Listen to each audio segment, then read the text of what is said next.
Re-gearing differentials and installing lockers are crucial upgrades for any serious off-road vehicle. Let's break down why they matter. Re-gearing differentials. When you upgrade to larger tires, your vehicle's stock gearing can struggle to keep up. Larger tires affect your vehicle's power delivery, causing sluggish acceleration and increased engine strain.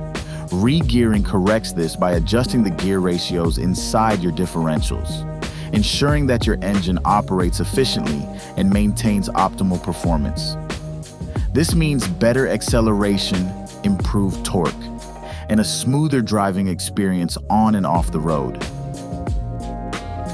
Installing lockers. Lockers are all about maximizing traction.